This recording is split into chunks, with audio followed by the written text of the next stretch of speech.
Gang, what's up? Aaron here, Kennedy and Loonie. Let's, come on. Come on. Give me a break.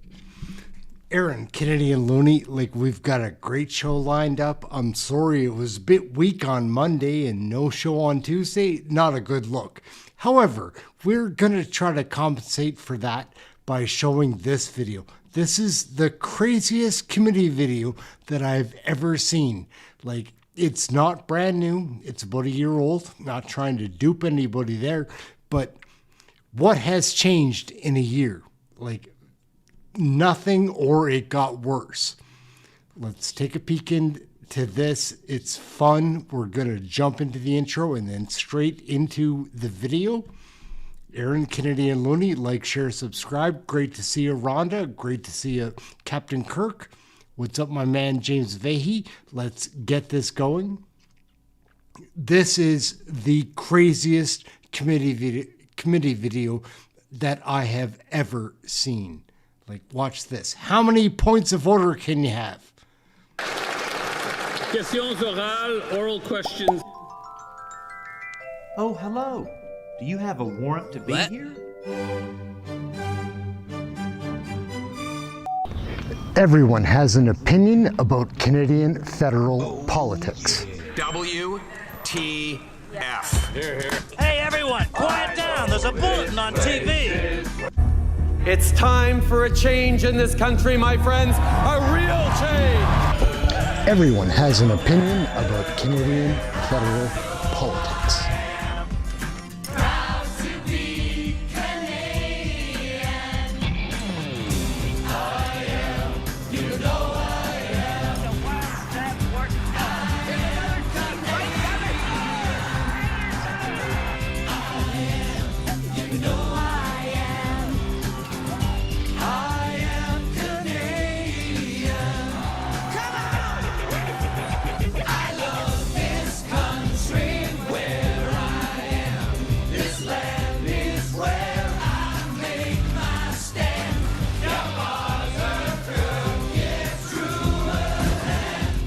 The one we call Canadians.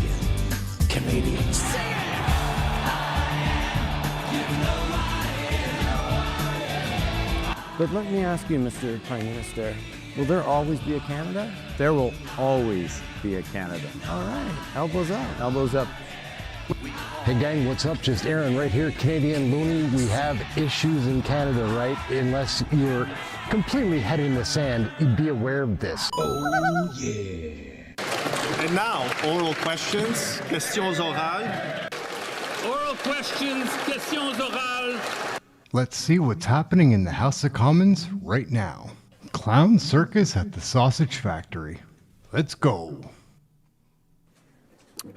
It's 4 members who each have 6 minutes each. Mr. Perkins, you have the floor. This one goes off the rails immediately and never gets back on. We've got hours of this video. We're going to have to put it in a few parts because this one is highly contestable. There's a lot of hostility. It's pretty entertaining. 6 minutes, please. Pretty fun. Thank you, Mr. Chair, and thank you, former Liberal Minister Baines. Former Liberal Minister Baines, as a Minister of the Crown, you're responsible to Parliament for all parliamentary appropriations under your department, are you not, in addition to appointments? When all ministers set budgets, they need to be approved by Parliament. That is correct. Right, you're accountable for that. So you're accountable for every dollar that's spent that was allocated. I'm going to ask you, first of all, about your appointment of the chair, Annette Verschuren, who at this committee said 3 times that she didn't apply, that you phoned her twice to ask her to serve. And then, point of order, Mr. Chair, she applied after that. Sorry, not Mr. a point of debate, Mr. Hold on. I do have a point of order. I do have to hear. Okay, we'll start all over again the point of order. Yes, Mr. Duane. the particular person he's talking about has corrected the record, in writing. Thank you so much. No, she hasn't. Well, no, she hasn't. Okay. No, she hasn't. If you will listen. Okay, you will get the gentlemen, so stop. This is clearly a point of debate. No, it isn't. It's I'll just remind the government members that I don't. You're a government member. I don't like needless point of orders on either side. So my point, though, is not to highlight that it's a government member issue. It's not. It happens occasionally on both sides when debate gets heated. But you always have the immediately right of reply after Mr. Perkins. It is you, in fact, Mr. Drouin. And I hope that if you extend, in your side, courtesy on the official opposition, they will do the same. And if they do not do so, I will censure them as well. I am going to back up the clock for Mr. Perkins. You can restart your question, Mr. Perkins, not the time, just your questions. I'm backing up the clock, not from the top, but you can start your question from the top. He interrupted me before I even got my question. Mr. Perkins, I'm backing up the clock. You have the floor. Thank you, Mr. Chair. Mr. Baines, you phoned, according to Annette Basharian, you phoned her twice to ask her to serve. Is that correct? Because that's what she said at the committee. As I have stated in my previous I don't want a testimony dissertation on the appointment process. It's a simple yes or no. You phoned her twice, yes or no? As I stated in my previous testimony at industry committee, I reached out to a number of people during my tenure as a minister and asked them to participate in this open, transparent, merit-based. Mr. Perkins, I have a point of order. I've stopped the clock. Yes, please. Thank you very much. I believe that Ms. Verschuren, sorry, I don't know how to pronounce her name, did again, this correct is her this testimony. Okay, I just ruled on this. This is not a point of order. We will Stop. start from the top. Stop. Make sense. Okay, it does not make all right. sense This for us is to continue I to endeavored harass at a witness on this. The evidence is there, so I'm just not sure why. It just. She applied after the All right, Mr. Perkins, Mr. Perkins, and you'll learn something for a change. Mr. Why don't you want to learn anything? Mr. Perkins, I will. Mr. Perkins, I remind you before I remind you should. I take exception to your cover-up. We are going to suspend for a minute. I'll bring the meeting back into order, and if I could have everyone's attention, including the official opposition.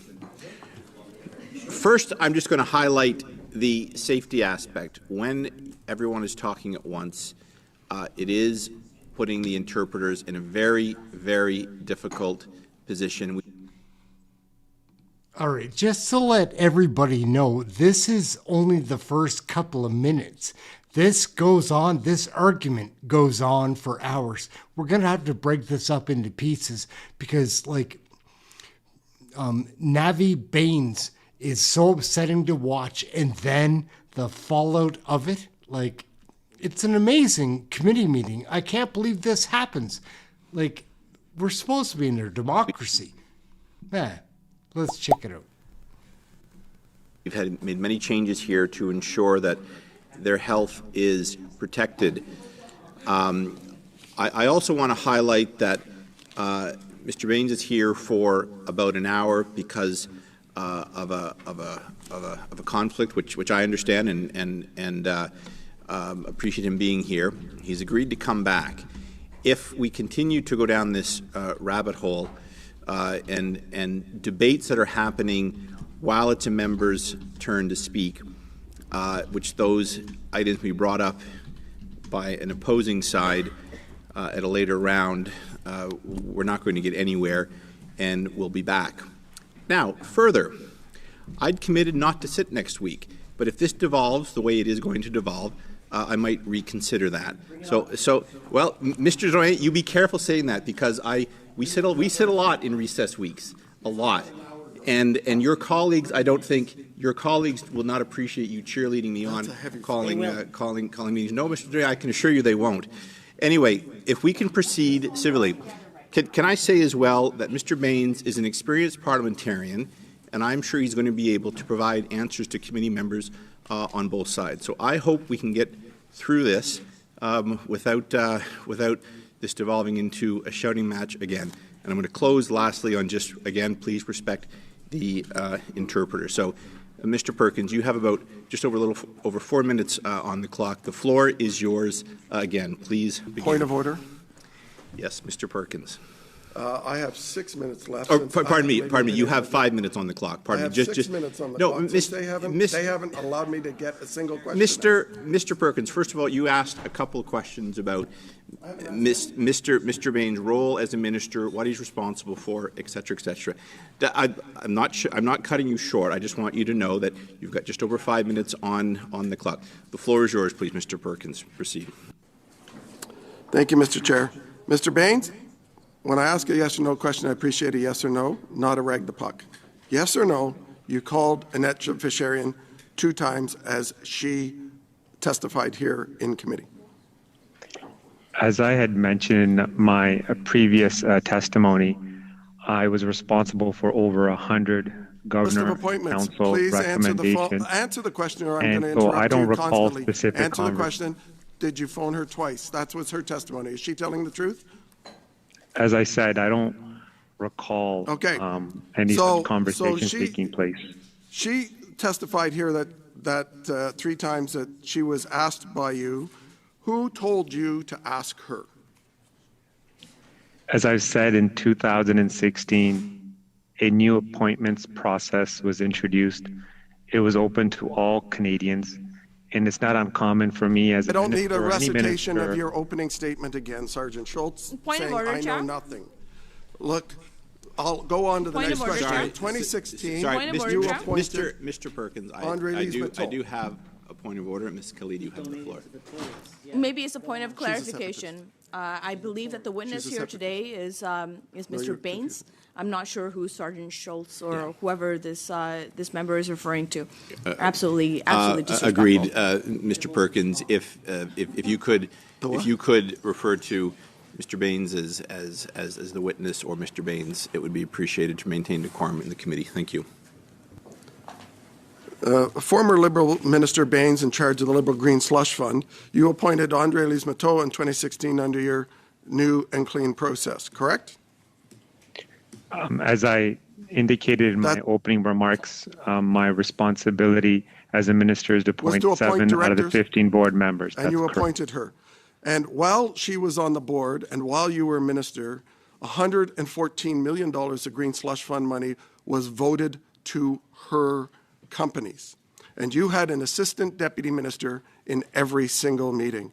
Do you expect Canadians to believe that you knew nothing? Sustainable Development Technology Canada is an arm's length organization. The management oversees the day-to-day operations, and there's a board that oversees management. It's true. And again, they also as I have said in my the Cycle Capital, Andre Lees-Matteau's company, also had a lobbyist for 10 years. His name was Stephen Guilbeault. It still is Stephen Guilbeault. He lobbied for 10 years. $100 million during those 10 years went to Cycle Capital. He met 25 times with your office and you in the year before he was nominated. Do you remember any of those meetings? During my tenure as a minister, I met with a number of stakeholders from the clean tech sector. I don't recall any specific meetings with the individuals you have mentioned. You don't remember meeting with the now radical Liberal Environment Minister who was a nominated order, Liberal Mr. candidate? So I will ask you once again. Mr. Perkins, one second. I'm not sure Yes, why Ms. there's name calling going on within our committee here. He's proud of being a radical. Please. This one I will allow. These are statements we hear in the floor. Which you guys have established. You guys keep repeating those statements. Miss- So I'm not sure Well, Miss- why you think that it is okay Mr. for Miss- us in committee When you get to be the Miss- chair of the to committee, you repeat can roll those on the Miss line. and Khalid. call them to be credible because they are not credible. I didn't weigh in on whether they're. You just did, I Chair. said You I just said did. they're echoing what we hear in the House of Commons, which is permitted. Ergo, I would they're appreciate permitted here. if the member redacts those comments. Well, Ms. Khalid, that's not your call, Mr. Perkins. asking you to do it, Chair. Pardon me. I'm asking you Oh. to ask the No, member I- to redact those comments because they are absolutely No, Miss unreasonable Khalid, and Miss impolite Khalid, I have and ruled against that our they are. democratic institutions. Ms. Khalid, I have ruled that they are in order. Mr. Perkins has the floor. You have the floor, sir. So you don't remember meeting with radical liberal Stephen Guilbeault. Do you remember meeting with a fellow named Gerald Butts in those meetings who was working in the PMO? Since he's listed as meeting with you on this at the same time? As you know, when I was made minister in 2015, Mr. Butts, the individual you mentioned, worked for the Prime Minister's office. Did he, those meetings were about funding of Cycle Capital Fund 4. That's what's listed in the public thing, and he met with you. And then EDC, after those meetings, invested in Cycle Capital Fund 4. So that happened fairly quickly. Do you remember having those discussions about having Gerald Butts and the now radical environment minister lobbying you to get funds for Cycle Capital, whose founder was on the board that you appointed, from EDC? As I said before, Sustainable Development Technology Canada is an arm's length organization. And as you mentioned at the beginning, budgets are approved through the parliamentary budget process. So on October 19th, only 14 days after some of those meetings, EDC announced $145 million for that. So you don't recall any of that, just like you didn't recall anything when you were at industry committee. Is that correct? Could you repeat the question, please? No, I won't repeat it again. You approved, one of the last things you did as minister was approve, after all of this corruption, you took forward another $750 million for the Green Slush Fund, which was announced a month before you left the job to go work at CIBC and now at the most expensive cell phone company in the world, Rogers. So can you tell me, point of order, with Mr. all Speaker, that corruption point of order, going on, Mr. why did you Speaker. seek $750 million of more taxpayer money? Again, relevancy, the member who is before us is not about here to answer about his future life, but here to answer about SDTC. Well, if you get the wax out of your ears, you hear that I asked about the $750 million approved by Cabinet that he took for the Green Slush Fund. Mr. Perkins, your actions are just encouraging them to be belligerent to the chair as you're being belligerent to the chair. I would ask you to cease and desist when a point of order is called. Mr. Drouin, the same goes for you, Mr. Drouin. I allow members on both sides latitude to probe. There is no question of relevance here. Mr. Perkins, Mr. Perkins was, Mr. Perkins is, just let me finish. Mr. Perkins is, as all members are entitled to ask the questions in the manner they please, but his question is clearly, from what I can see, going in the direction of the topic we're studying. Ms. Khalid, do you have a point of order? Yeah, on the same point of order that was raised by Monsieur Drouin, I don't see how the wax in his ears has anything to do with the questions that are being asked today. Thank you. Mr. Perkins, you have. I'll back the clock up. You have the question again. Go ahead. So I'll make it simple for you, Mr. Bain, since that seems to be the only way to try and get an answer. After $114 million went to Andre Lise-Matteau's companies, you went to Cabinet seeking another $750 million for the Green Slush Fund when 25% of the money was going to Cycle Capital, which Stephen Guilbeault owned shares on, was a lobbyist for. Why did you go to Cabinet for another $750 million for such a corrupt organization? As been discussed before, Sustainable Development Technology Canada is an arm's length organization. The management oversees the day-to-day operations. There's an independent board that oversees them, and the budget process is debated in the House of Commons and approved by the House, and these monies are allocated to promote and support the clean tech sector. Chair, I think this witness is in contempt of this committee since he refuses to answer a question and keeps repeating his either written PMO speaking points Chair? Or not. That's all he's doing. Well, I think we're just starting, order, and as skilled parliamentarians, you'll have repeated opportunities to get to Mr. Bain's answered. Yes, Ms. Khalid. Chair, I doubt that the member opposite has the qualifications to make those allegations. I believe that it is up to you to decide whether somebody's in contempt or not, and I personally don't think that anybody has been in contempt so far. Very much. Mr. Perkins, could you ask your question again, and then we will get an answer and move on. Very simple. Why did you seek $750 million more for this organization that was funneling money to your Liberal appointments when you knew it was a corrupt organization, and you went forward to give them more money from the taxpayer to further feather bed your political appointees and the Prime Minister's political appointees? Are you really that corrupt? Budgets are approved by Parliament, and as I said, this is an independent organization that oversees the disbursement of these funds. Thank you very much. Next up, for Mr. Drouin, for 6 minutes, s'il vous plaît.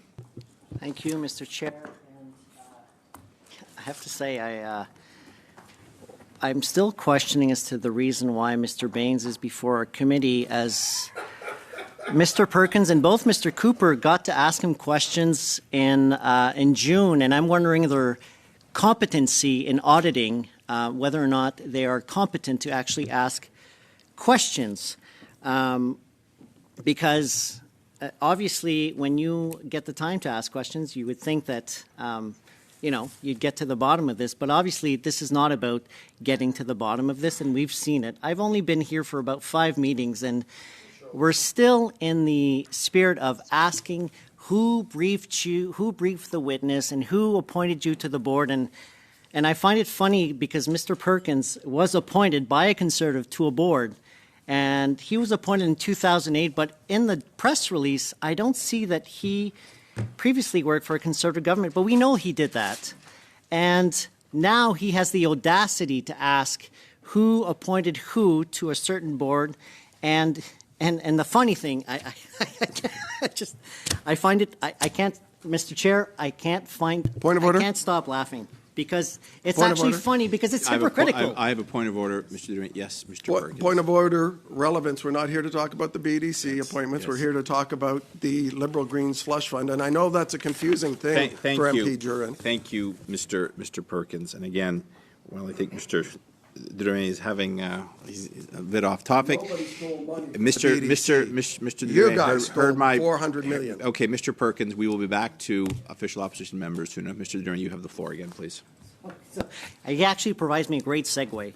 Is it Mrs. Versturen, who they want to make the Canadians believe that she's a Liberal, but like Mr. Perkins, donated the same exact amount, $1,600, to a Conservative leader potential candidate and the last Tory candidate.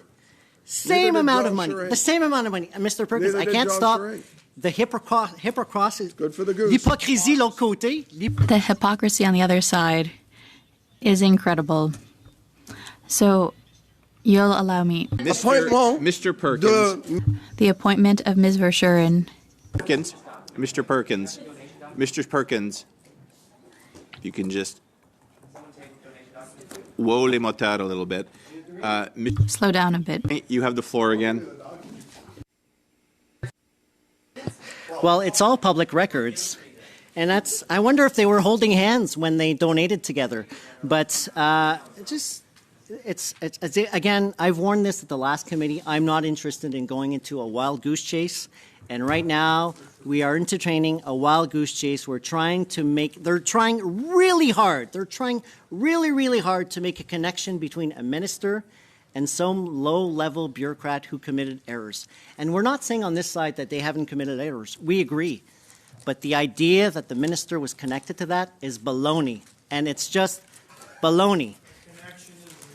Well, Mr. Brock, if you were in the courtroom, you would have been fired and disbarred from the Law Society of Ontario, Mr. Brock. Gentlemen, we're doing ourselves no favors here. I would ask that we respect Mr. Drouin's time. You have the floor again. So, Mr. Chair, my point is, I've read the transcript from Mr. Baines' appearance at the Indu Committee, and to this day, I have not learned, in the last 6 minutes, have not learned anything new from Mr. Perkins' questioning, other than the fact that they will interrupt Mr. Baines. They will ask them a yes or no questions, knowing full well that he does not know the answer because SDTC is arm's length, and it's always been arm's length.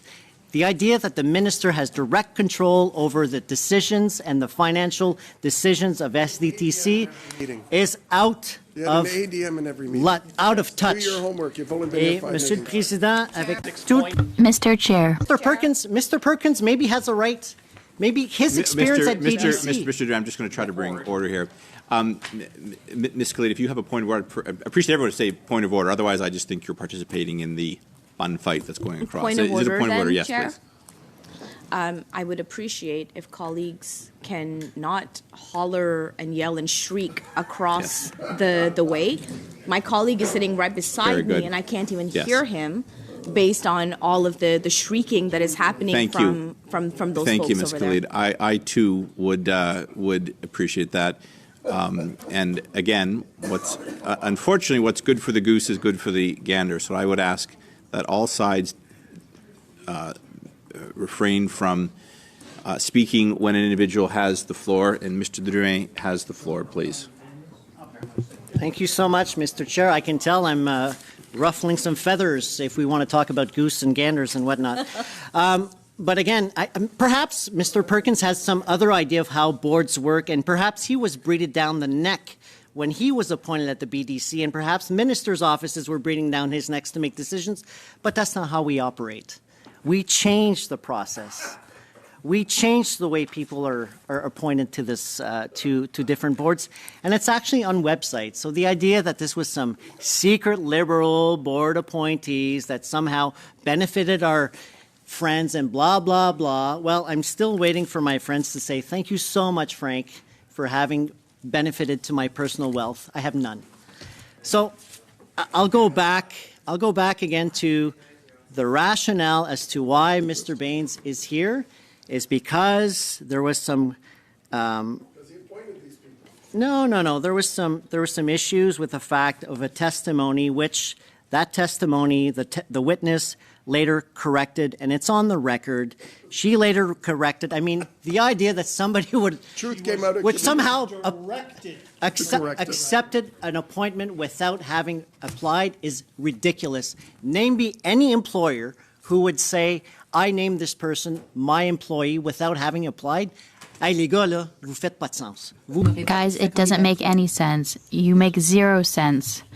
And you're here, and once again, people applied. These people, Mr. Perkins and Mr. Cooper, had the opportunity to interview and ask questions to Mr. Baines already. And the fact that he's here once again at another committee with the same people makes no sense. 0 sense. I have no question for Mr. Baines. I understand very well. I saw the transcript of the last meeting in June. It didn't take 1 month, 2 months, 3 months, 4 months, 5 months for these people to accuse even before he answered. You're going to go through a certain issue. You're going to be asked a yes or no answer. You're going to be accused. They're going to opine on certain facts that they will not allow you to answer because they will interrupt you, and that's the way it's gone at Indu Committee. And unfortunately, it's the way it's going to go at this committee, and I apologize for this, but we know you had nothing to do with this. There were certain people that had something to do with it, but it was never connected to a minister's office. It was never, and I know you guys are trying hard. Really, I know, Mr. Perkins, maybe it worked at that time when you were at the BDC, Thank you, but it certainly does not work at this committee and with the way we appointed people. Mr. Perkins, Mr. Durant, Mr. Perkins, we will be back to your side. That is the time. Maintenant, c'est Madame Sinclair. Now, Ms. Sinclair Desgagnés for 6 minutes, please.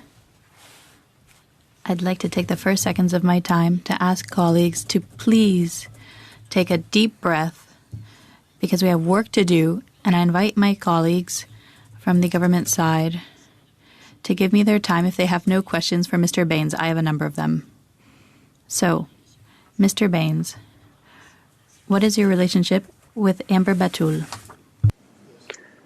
Merci. Thank you very much for your question. I worked with Ms. Batul when I was at CIBC.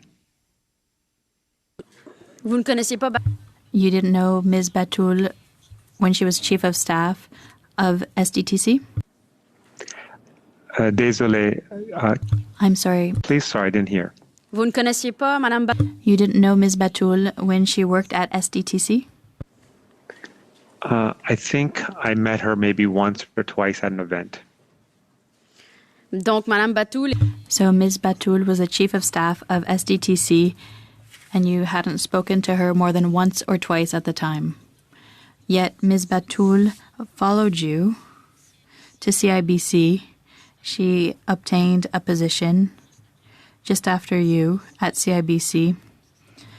Point of order, Mr. Chair. Once again, they're suspecting that this was a decision made at CIBC. This has nothing to do with SDTC. Can we stick to SDTC? Mr. Drouin, we let you talk about anything when it was your turn.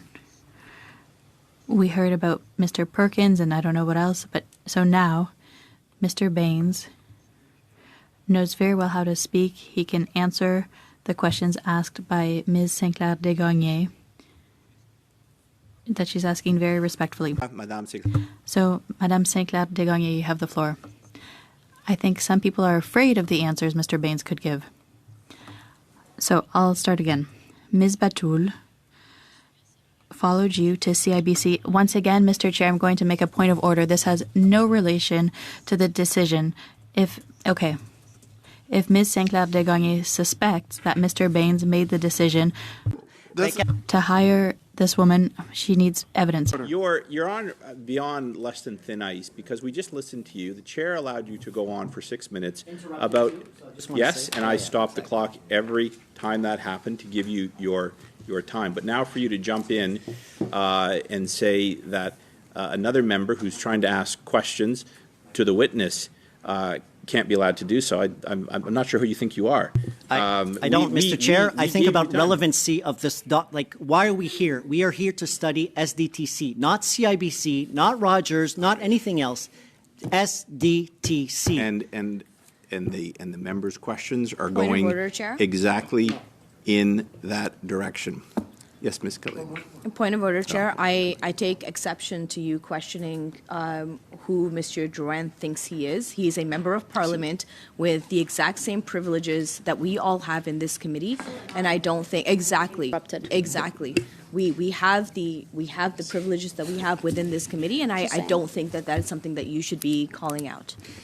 That is correct, and Mr. Drouin was given an opportunity to speak. Now, Madame Sinclair Desgagnés, it's not up to Mr. Drouin to suddenly decide that what another member is asking is relevant or not. Why do we have point of orders, Mr. Chair? Well, again, I ruled on it, and now I'm moving on. Mr. Perkins, you had a point of order as well. My point of order is about Mr. Drouin. From the moment I asked my first question within the first minute, he was interrupting. He chose as a tactic to try and disrupt every single sentence I said. Now he's doing it to the block member. It's a specific tactic to disrupt the committee. And because of his disruptive behavior, I would ask you consider that you not allow him to speak or remove him from the committee. I would ask the same favor for Mr. Perkins who interrupted me. Gentlemen, let's try to proceed with this. I would ask that Madame Sinclair Desgagnés be allowed to continue her questioning.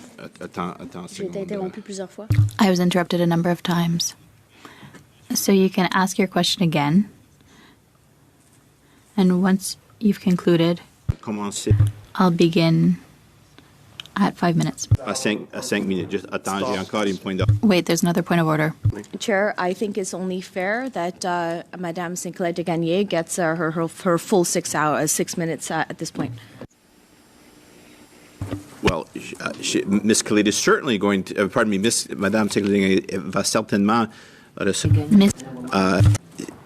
Ms. Sinclair Desgagnés will certainly have her 6 minutes, so you can ask your question again.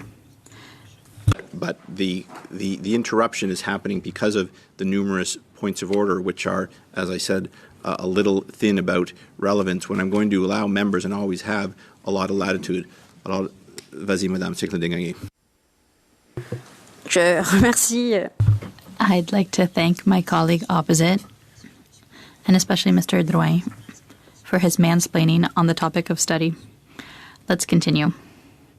Ms. Batul followed you to CIBC, And I received as information that you had a number of meetings with her while she was chief of staff at SDTC. You say it's not the case, that you maybe met her once or twice, but that's contrary to the information I've received. Confirmer avec vous. I'd like to confirm with you. As I've said before, I may have met her a few times. I don't recall the specific number of times.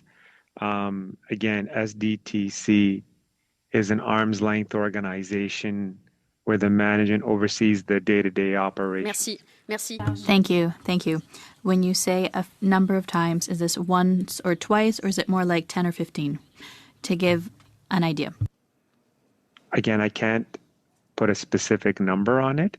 It was over 6 years ago. I dealt with a number of people during my tenure as a minister. And so as a minister, D'accord. Merci. Okay, thank you. Thank you. Have you participated? Merci. Thank you, Mr. Baines. Did you participate in her hiring at CIBC? Again, Si vous I'm here to talk about If you didn't know her. Development Technology Canada and any questions you have pertaining to that. Mes questions, c'est mon temps. My questions, it's my time. I can ask you questions about the fact that you may have been a part of the hiring process for Ms. Batul. And if you didn't know her or hardly knew her, why did you participate? Did you push for her hiring at CIBC? Vous allez voir où je vais en venir. You'll see where I'm going. It has a relation with SDTC, so please answer. Yeah, as I said, I'm more than pleased to answer any questions pertaining to Sustainable Development Technology Canada. Monsieur le Président, j'arrive. Mr. Chair, I'm getting to SDTC. I'm asking questions that are related to SDTC. Look,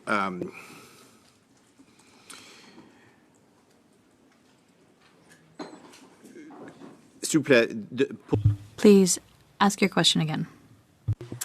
Donc pour la So for the third time, I ask if you participated in the hiring process, the recruitment process for Ms. Batul at CIBC following your meetings with her as Chief of Staff of SDTC. So as I've mentioned, I met with Ms. Batul when I was a minister. I don't recall the number of times specifically. And as I've also highlighted, Sustainable Development Technology Canada. Merci. Donc, Thank you. donc vous pouvez pas. So you can't say that the fact that you met her beforehand when she was Chief of Staff at SDTC influenced your decision to bring her to CIBC afterward. You deny that it was related. Your work with her, your meetings with her when she was at SDTC have nothing to do with the fact that she went and worked with you at CIBC. As I've mentioned before, the management oversees the day-to-day operations at Sustainable Development Technology Canada, which is an arm's length organization.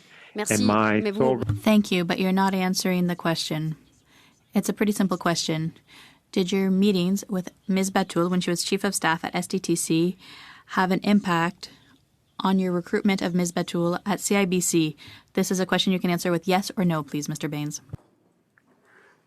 It's an arm's length organization that oversees SDTC, and my responsibility as a minister was to appoint 7 of the 15 board members.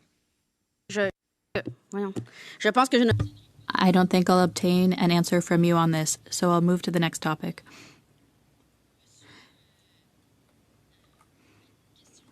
A question that came up earlier. Who encouraged you to hire or name Ms. Verschuren? Was it someone internal to the department? With respects to the individual, Ms. Verschuren, as you know, she had an impeccable track record. She was appointed by Stephen Harper Ouais, in j'ai demandé qui. 2006. I asked who. Who? Was it, for example, Andrew Noseworthy who encouraged you to hire her? Mr. Noseworthy, did he have anything to do with that process?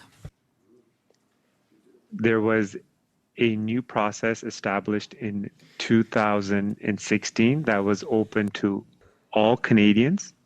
And D'accord. it's an Point of order, open... Mr. Chair. Yes, Ms. Killeen.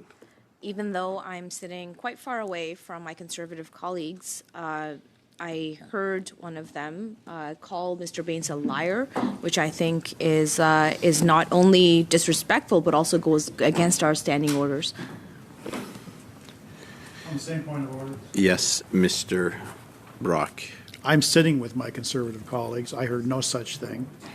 But more importantly, I laugh at You many laughed things. at it. I laugh at many things. I didn't laugh at that because I didn't You hear laughed it. at it.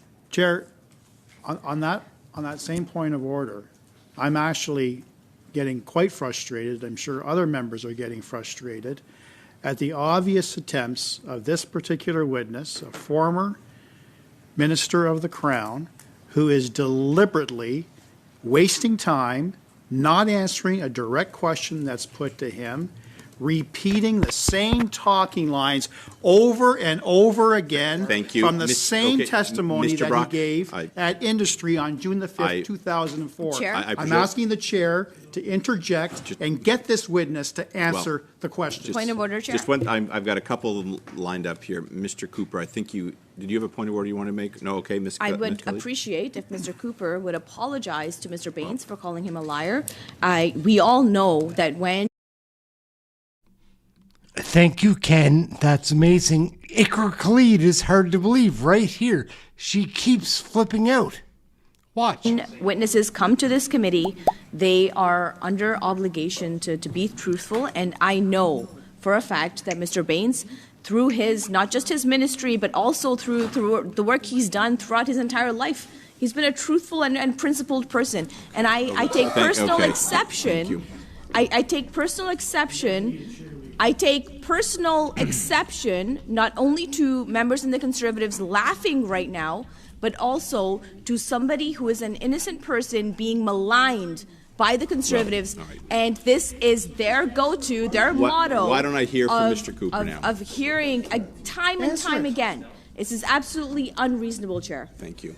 Well, on the same point of order, perhaps Mr. Baines can apologize to taxpayers for $400 million. Mr. Chair. Thank you. Thank you. Okay. Point of order, Ladies Mr. and Chair. gentlemen, Retract those comments. Okay. All right. That happened when he was the minister. I'm not in a position to. So standing order 117 says that you have an authority to maintain order, but anything related to. My job is to my job. According to the order. According to so the standing orders lay out my role, which is to attempt to maintain order and hopefully succeed that. In terms of any kind of censure, that needs to be reported to the House if you wish to pursue it. I'm going to go back to Madame Sinclair Desgagnés, s'il vous plaît. Vous avez la parole pour. You have the floor for about 2 minutes. Dear colleagues, we're trying to do our work, and I think this witness is key to the whole study of SDTC, so I'd like for him to answer the questions that are specific and that there is an end to the interruptions to questions. I'm just trying to do my work here. So, Mr. Noseworthy, did he have anything to do with the selection process of Ms. Verschuren? Yes or no? There is a panel that was set up as part of this new. Est-ce que Monsieur Noseworthy Was Mr. Noseworthy on that panel? ou dans la sélection du Or in the selection of the panel? The Privy Council office and included the relevant departments. D'accord. Encore une fois. Okay, once again, was Mr. Noseworthy part of that panel or part of the selection of that panel? I don't recall the specific members of the panel. I do know that the Privy Council office led the panel. Y a-t-il moyen que vous ayez accès? Is there a way for you to access that information? If so, can you send it to us, to the committee? S'il vous plaît. Please. You're asking about the panel composition? Oui. Yes, please. Yeah, my understanding is the Privy Council office will be speaking on this matter, and I believe they will have the relevant information that you have requested. Parfait. Perfect. Because I don't think I'm telling you anything new. Mr. Noseworthy was in a situation of a conflict of interest. He knew Ms. Verschuren. He was friends with her. So even in selecting the board of directors, there could have been favoritism. And as minister responsible, you could have seen all of that and act accordingly. So my question is the following. When you made your announcement with great fanfare, $46 million in January 2020, of the 14 companies that were funded 4 years ago, if you don't remember things 8 years ago, maybe you'll remember things 4 years ago, 5 companies received COVID money without being analyzed on a case-by-case basis. So one was not eligible. So nearly half of the companies that you were proud to fund were not really eligible. What does that mean to you today? Or do you feel absolutely no regret about everything you did as minister responsible for this type of situation? Merci beaucoup. Thank you very much for your question. Decisions that were made by the management and the board were independent. And as I had mentioned, it's an arm's length organization, and there are clear rules in place to determine how these funds should be dispersed, and those rules needed to be followed. Thank you very much. Merci beaucoup. Suivant, Mr. Desjardins, you have the floor for 6 minutes, please. Thank you very much, Mr. Chair, and thank you very much, Mr. Baines, for being present in this important work. As you're likely aware, the work of public accounts is one that looks at Auditor General's reports, an independent office that has found a way to verify specific instances of very serious issues related to public trust and related to the accountability that's needed to Canadians in regards to potential breaches of the Act, which I hope you can help clarify. The Auditor General's report, page 6, her overall message is that they found, quote, significant lapses in Sustainable Development Technology Canada's governance and stewardship of public funds. It goes on to suggest that the Board of Directors of Sustainable Development Technology Canada did not ensure that the foundation complied with its enabling legislation. Mr. Baines, are you aware of the enabling legislation of SDTC? Are you referring to the legislation that was passed by the House of Commons?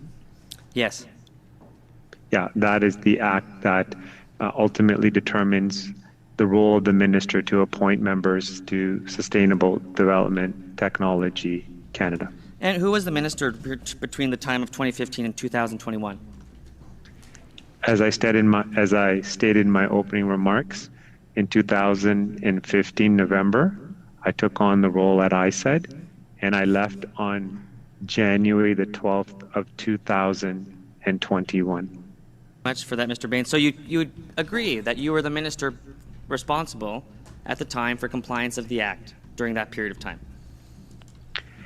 As I indicated in my opening remarks, the role of the minister is to appoint 7 of the 15 board members to this organization, which is independent and it is arm's length.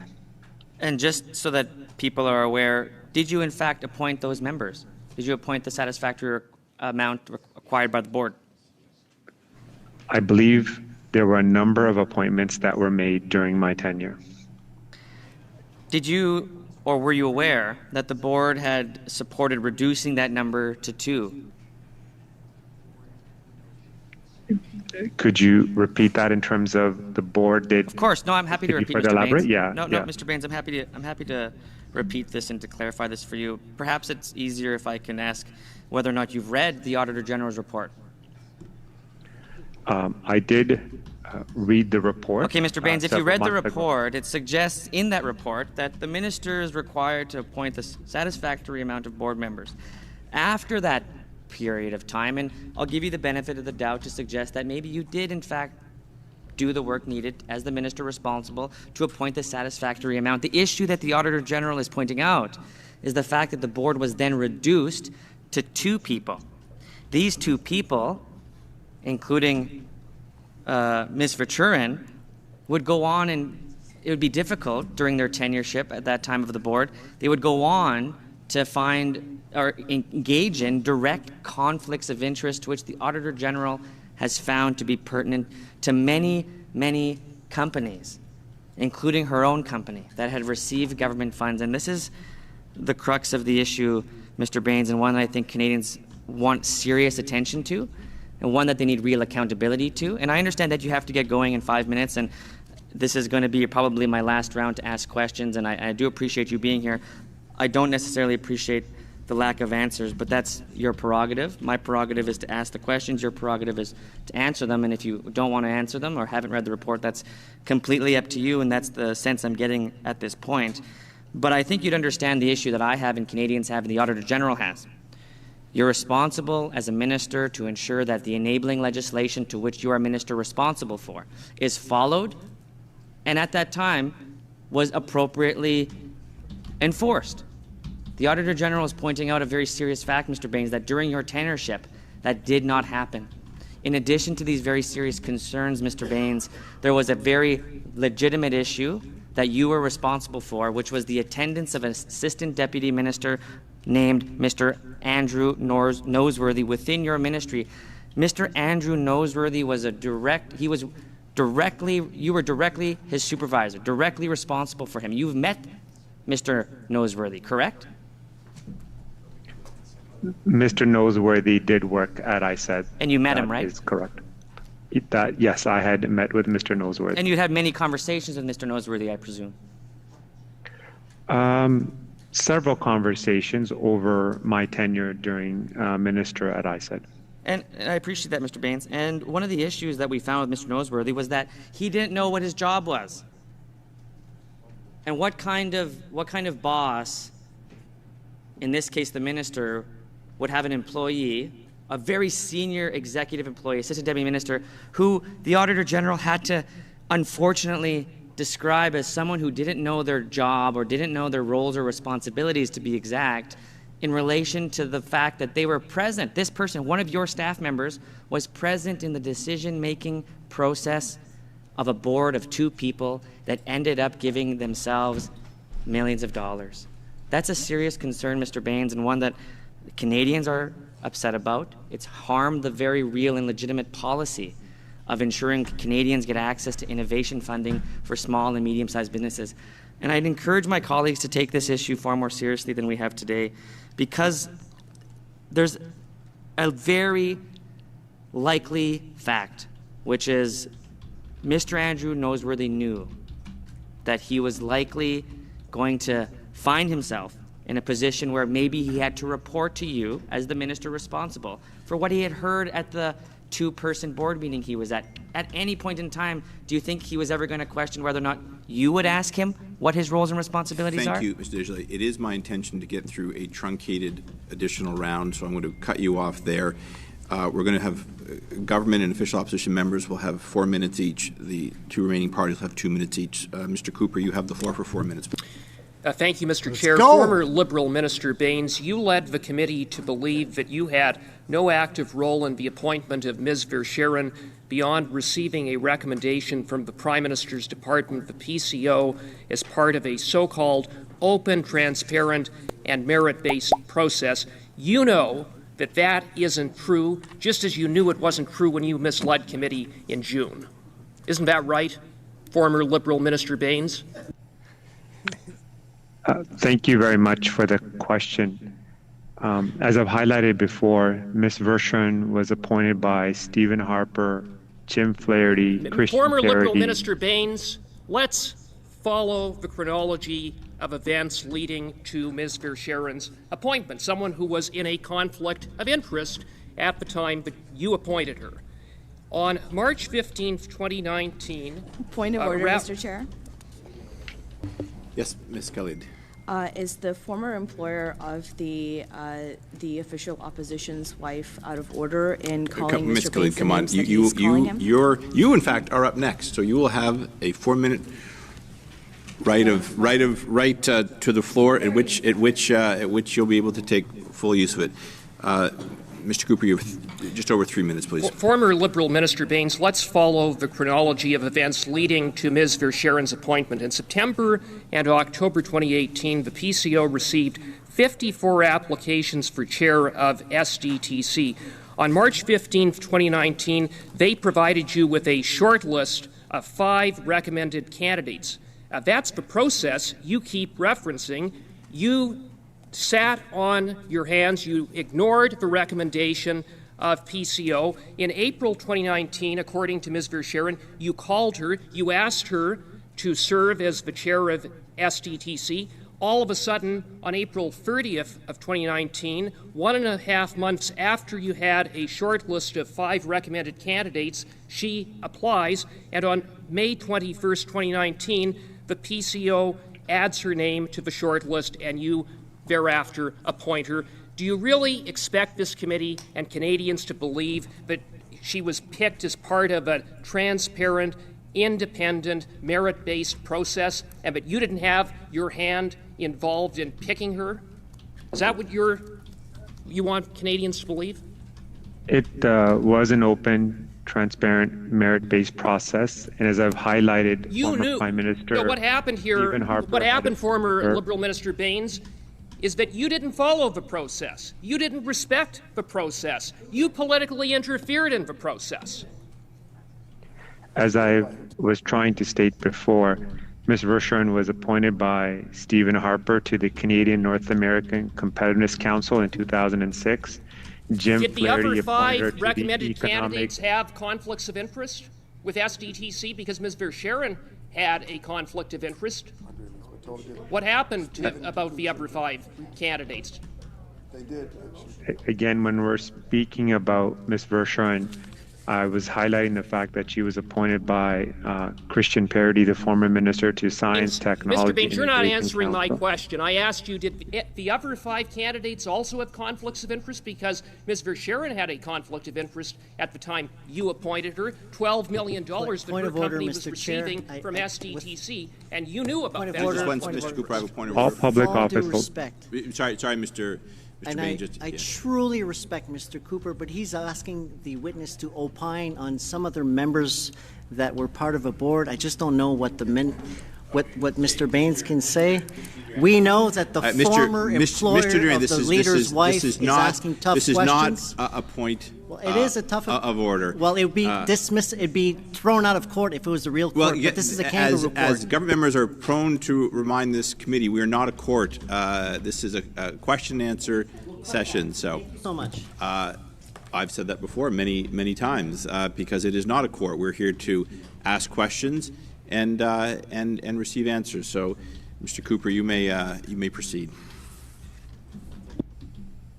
Mr. Baines, did the other 5 candidates have conflicts of interest as Ms. Verscheren did? Yes or no?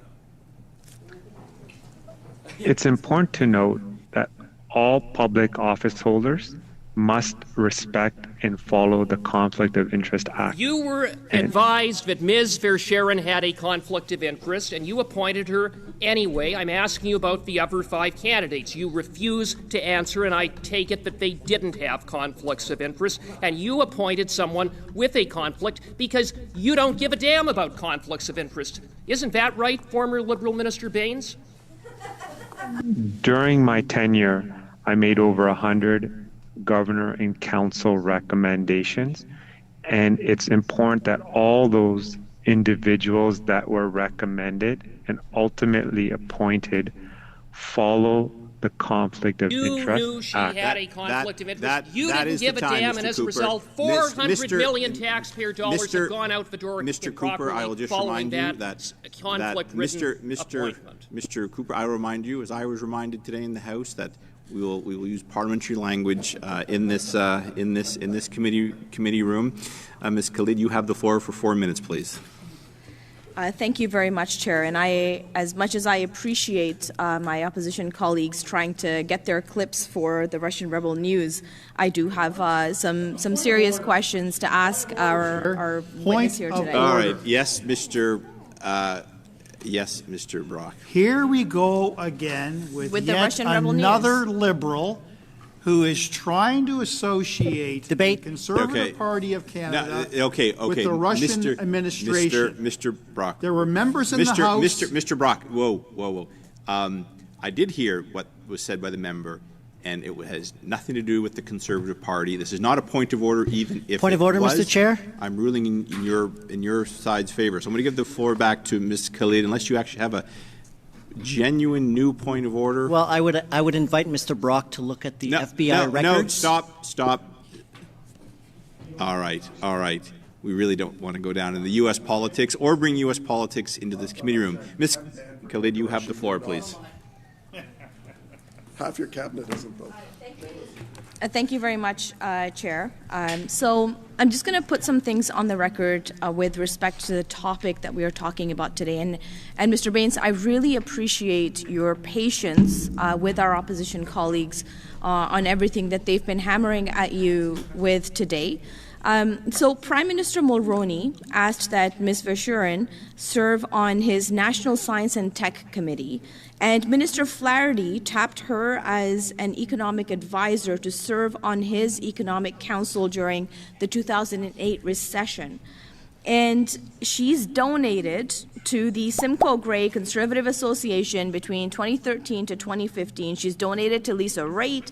She's donated consistently since 2013 to the Conservative Party federally, and also donated to the last two leadership campaigns. Can you help me in understanding how partisanship works with these kind of appointments, please? Thank you very much for the question.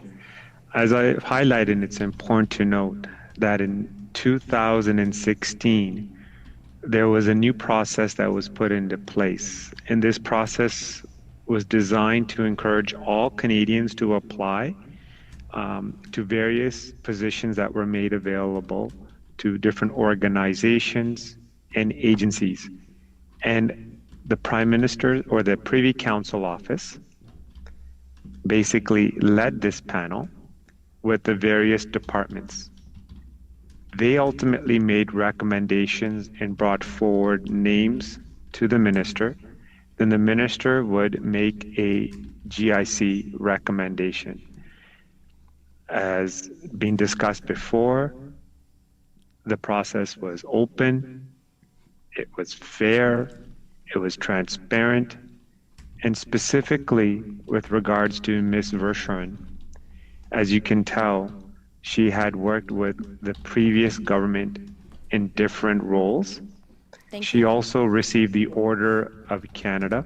Thank you, Mr. Baines. She was a well-recognized CEO. Thank you, Mr. And Baines. so, and I'm sure that you'll be able to provide all of the rest of what you were going to say in writing for the committee to understand and appreciate. And given that we've been talking, sorry, Mr. Perkins, I couldn't hear myself over your voice, but given that we've been talking about the Auditor General's report and everything that has been going on, I do want to move a motion right now on this topic, and that motion is that the committee reaffirm the independence of the Auditor General of Canada to conduct her work free from interference, and echo the concerns of the Auditor General of Canada regarding the Conservative Party House Order of June 10th, 2024, that ordering her office to produce her audit file on Sustainable Development Technology Canada to the Law Clerk and Parliamentary Council compromises her independence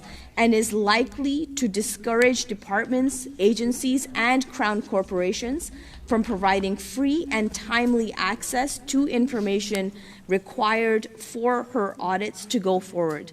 And Chair, I would love to talk more about this motion, but I do want to make sure that it's in order given the topic today. Have you submitted the motion to the chair? I am about to. I read it into the record right now, Chair, but I'm more than happy to put it into in writing for all members as well. So you don't have it in? I don't have it in writing right now, but I can get it to you as soon as possible. All right. Would you like to suspend while we do that? What's a point of privilege? This is new. Yes, Mr. Perkins. I'd like to raise a point of privilege. And I would ask, as part of that point of privilege, because the witness has refused to answer questions, he has repeated one line consistently for an hour, and obviously written by PMO to try and protect from the corruption. So I would move the following motion as a point of privilege, that the committee instruct the clerk and analyst to prepare a report to the House, which the chair shall table forthwith, outlining the potential breach of privilege concerning Navdeep Bains' refusal to answer questions which the committee put to him. All right, I'm going to consult with the clerk here. I'm going to suspend for a few minutes. In the meantime, Ms. Khalid, if you could send it in. Speak about it as well. Hold on, I'm going to suspend. Just once. I do not like to do this, but I can also see this is going to go on for a little bit. Mr. Bains, I'm going to excuse you because I know you had a. Before that decision is made, I'd like to discuss that. No. This I've got to suspend here to go over. I now have competing motions. Mr. Bains is on the clock. He made it very clear to me beforehand. Agree, no, just, I'm going to finish my thought here. I appreciate him coming. He was. I had also, through the clerk, discussed with him the possible and perhaps likely need that he might need to come back, and he is aware of that. So that is my ruling, Mr. Brock. Mr. Bains, you are excused. I appreciate you coming in, and I'm sure the clerk will reach out to you. Miss Khalid had asked for some information, and if you could submit that to the clerk as well. In the meantime, I'm going to suspend just for about 3 minutes here and take their chair. So I'm going to call things back into order. So I have two motions on the floor, and I don't have the first motion yet to the clerk to disseminate for discussion. So, Mr. Perkins, I'm going to turn to you. You have the floor on your motion, please. Thank you, Mr. Chair. Well, point of order. Just one second, Mr. Perkins. I have a point of order from Mr. Erskine-Smith. Can we? I'm a bit confused as to the traditional path here is you move the first motion that is moved, and it was read into the record. The interpreters interpreted it for us, so we've got it in both official languages. And I would like to hear from the clerk as to what the proper process is, because this is backwards as far as anything I've seen in 10 years. They're freaking out. You have a point of order. Yeah. So just respectfully to clarify the rules for my my honourable friend.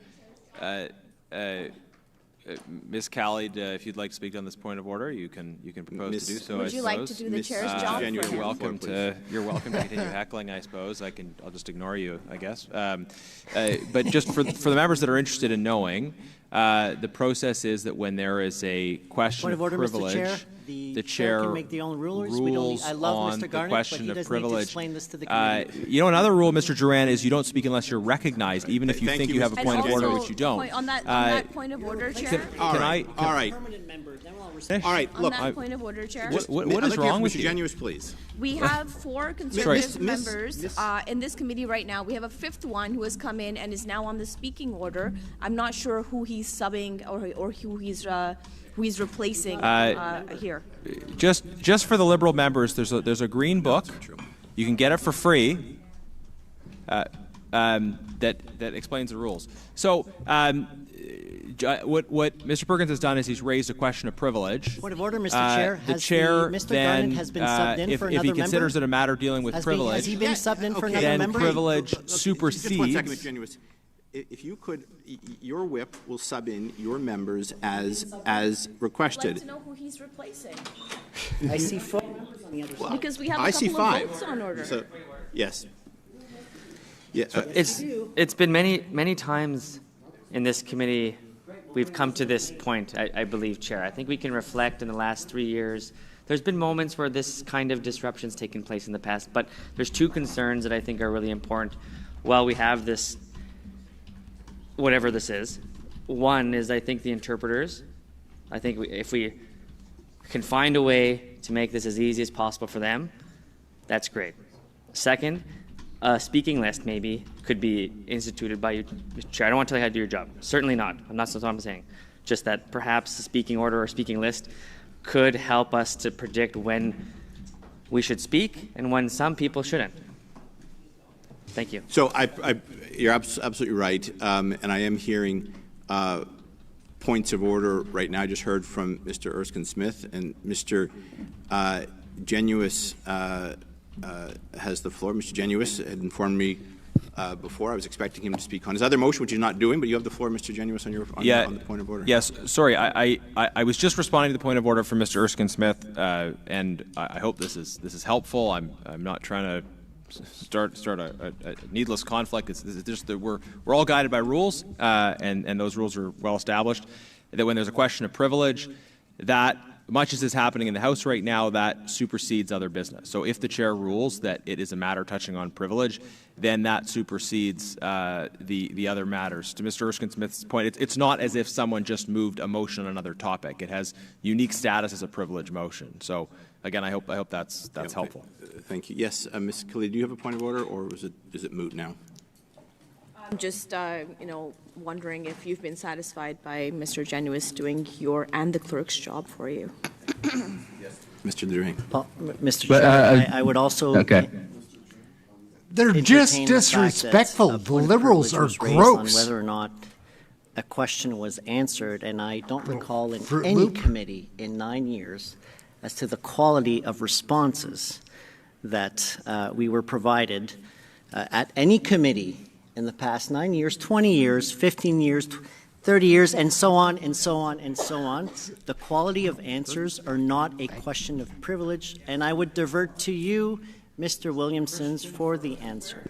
Arrive scam. Christian first. Thank you very much. I just also want another point No, of hold order, on. Chair. I've got as Mr. usually said. I have several points of order. I believe Mr. Erskine-Smith in a second, but I'm going to hear Mr. Perkins first. So the confusion here, and it started with a legitimate question by MP Erskine-Smith about a motion that was moved by Ms. Khalid, and then I moved and put forward a privilege motion about whether, I think the question was that you could, whether you can do those two things at the same time. And the precedent was set, the precedent was set in 2020 in FINA on a similar item when there was a motion on the floor, and then our current leader, Mr. Poilievre, moved a question of privilege during it because a question of privilege takes precedent over everything else. MP Khalid's asked if we could circulate my motion of privilege. It's been sent to the clerk, so hopefully we can get that out. Thank you. Yes, Mr. Erskine-Smith. Okay, so I think I've got it clear then. So if there's a legitimate motion for privilege, that will take precedence. In this particular case, that seems unlikely, but that's the process as far as it goes. I've got it clear. The condescension is not needed, Garnett, but it's nice to hear from you. What? Thank you. I might, Ms. Khalid, did you have a point of order, or you? No. Okay, Madame Sinclair-Desgagnés, s'il vous plaît. Ms. Sinclair-Desgagnés, simply to ask if we could suspend until we have the privilege motion in both official languages. That would be very helpful so that our teams can look at the French version, please. I will. I'm going to suspend for 2 or 3 minutes. All right, gang. I don't know what to say about all of the foolishness you just watched. What I can tell you is that it gets worse. This committee meeting goes on into the next day. We have it all cut up. We're ready to show that for the rest of the week. These politicians are so spoiled. They have another week off now in the middle of November. Who wouldn't want that? I guess, if they didn't waste so much of our tax money, we could all have it. But instead, again, my name's Aaron, Canadian Loonie. Like, share, subscribe. I know it seems like a very conservative pushing channel, which it's not, but we need change very urgently here in Canada. And these clown, coward liberals, this cabinet of conspiracy, carnage, corruption, is ruining the futures of everybody that thought they had a future. Maybe even some kids didn't even realize that they did have a future. 20 years ago, like, I wouldn't want to be raising kids in Canada now. Like, I'd be petrified and am petrified for your grandchildren. This is why I do this. I think I've got enough money that I don't really care about money. It's going to last me longer than before my time runs out. But our country of Canada is in deep trouble. And I believed in that for, well, a long period of time, like 80% of my life. I'm almost 50. And it breaks my heart to see how it's happening. People are being lied to and fooled. And also there's human nature plays a big factor where people don't want to admit that they've been fooled or are willing to change. You got to change it up, guys. Like, I would describe myself as a voter. Like, I just vote. Like, what is the best thing I see for the overall country? And right now, I believe there is a deep game of deception, duplicity, and just evilness that is taking part in or running the Liberal government. It's disgusting. Every time you see a Liberal on screen, whether you're a Liberal voter or conservative voter, like, how could a Liberal voter say anything that Ikra Khalid is talking makes sense? She's a nonsense child. Like, that should have been slapped and crisscrossed, but no, she just sits there spouting off her bullshit without any consequence. I'm not saying you should go up and hit this woman, but I could understand why somebody would. Like, she is a very punchable loser, as are many of the frauds in the Liberal Party of Canada, the federal politics, provincial politics. They're all infiltrated by WEF and China, and if not, they have sold out to both. Whatever. It's all a bunch of bogus. Like, and then they have the CBC selling it for you, like selling it to you, like, as this is what is the best medicine, that you need 3 shots of that poison that they gave you. A lot of people still won't admit that. Like, I know I cowered to that because I had a job where I had to do that. But also I was catching pressure from my mom, like, who was sick that way. So you need to have the shot. But she was just filled with foolishness from the CBC, all that bamboozlement. Like, people got fooled here. Like, it's the biggest con in the world. I'm trying to show people, like, they are pulling it off. And whether you say they're stupid or negligent or it's with malice, it doesn't matter what any of those are. They're doing it. They're pulling it off. Like, the Liberals wouldn't be thinking about tossing out a budget like this unless they thought they could win. Maybe they can, and maybe this time by a majority, because Pierre Poilievre called the cops a bunch of useless losers, which they are, the top brass. I don't mean the guys on the street, but like the top brass at the RCMP. You're hacks, you're losers, you're fakes, you're frauds, just getting rich on doing very little as the government tells you to do. Don't enforce any laws.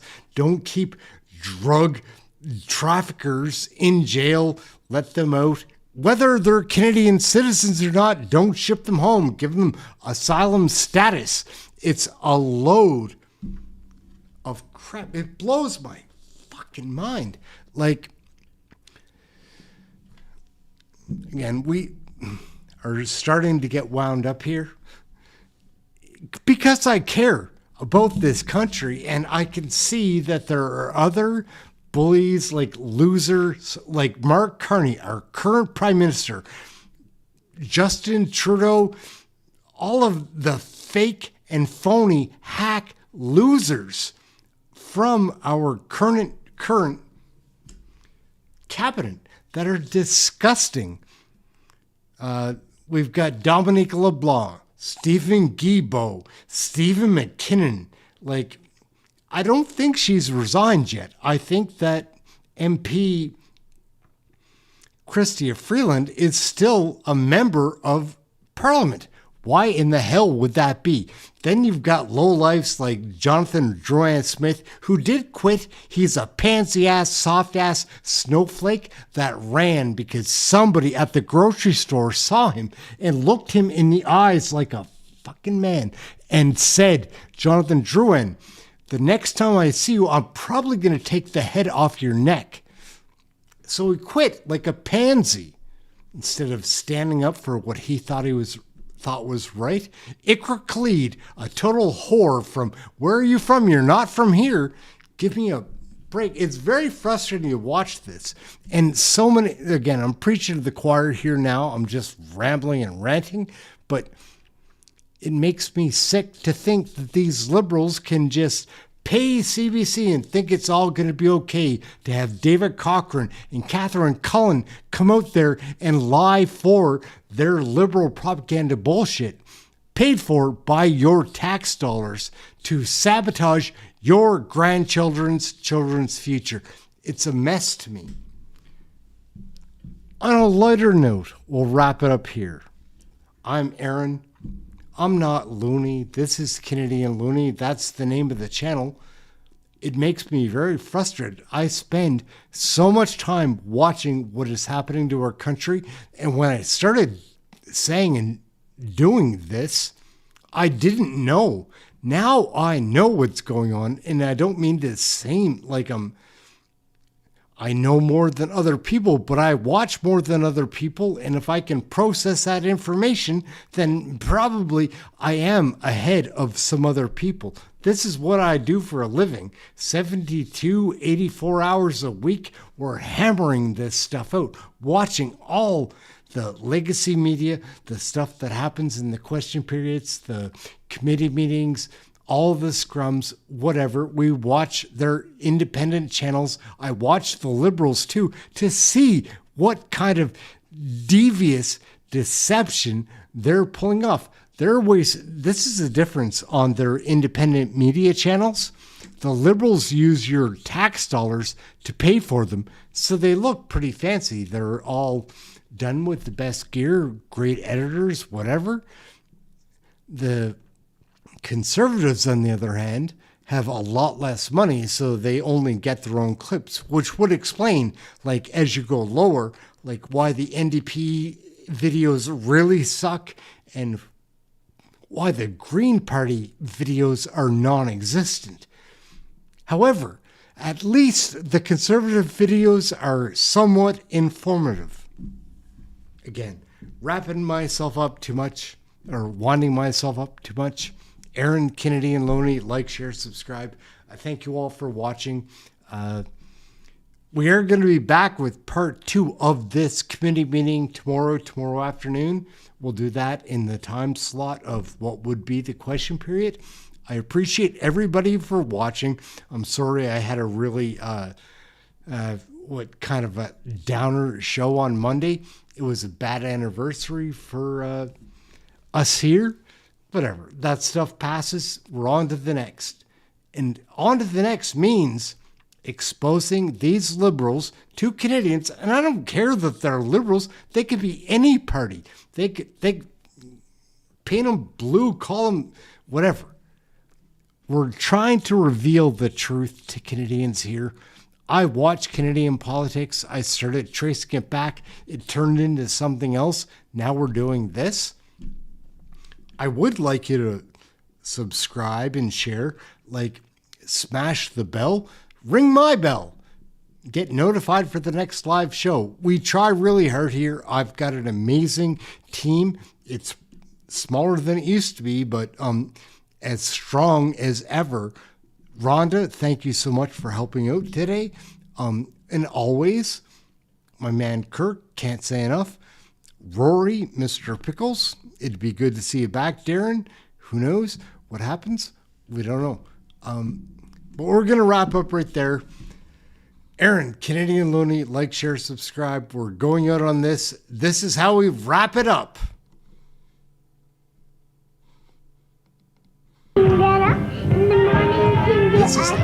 You should do exercises. That's important to our good health. And friends, tomorrow we are going to be visiting with a fisherman who will tell us about his very enjoyable hobby. Now, I would like to see you all through our magic mirror. Romper, bumper, stomper, boo, tell me, do. Magic mirror, please tell me today, did all of my friends have fun at play?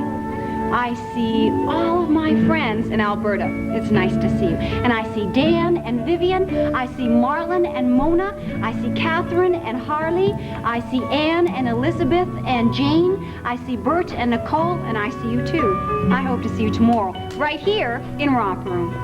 Ding dong, knock, knock, hey, daddy, do. Bing bong, tick tock, bebop. Kick off your weekend with exciting CFL action when the Edmonton Eskimos tackle the BC Lions in Vancouver. Tomorrow night at 10:30 on CFTO TV.